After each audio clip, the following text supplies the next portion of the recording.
The setup of beds depends on which model of camper you have. If the front lounge looks like this, remove the table from its dining position by slightly raising the table and sliding it off its rails. Remove all cushions by unclipping each button.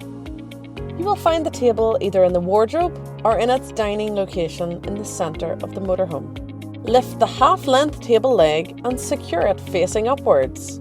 Rotate the table so that the leg is facing the floor and secure the table to the lower rail. Slightly raise the table and slide it onto the rail.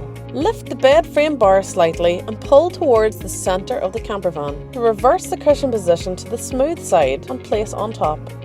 Additional infill pillows will be provided either in the wardrobe or under the passenger seats.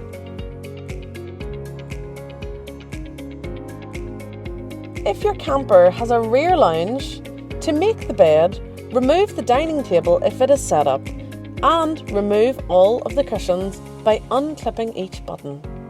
You will want to reverse the cushion position to the smooth side. Lift the bed frame bar slightly and pull towards the centre of the camper van. Copy this step on the opposite side until both frames meet in the middle. Bring the two larger cushions together and place the two smaller cushions on the outside.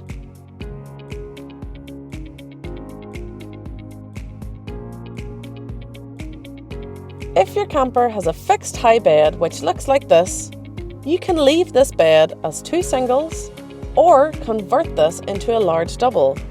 Insert the extra bedboard found under the locker under the bed. To assemble the bed above the cab, you must first unclip both sides which are fastened for travelling. You can now drop the bed base down. This is a permanent bed, ready to use. It is accessible by ladder. The ladder is stored on top of the mattress.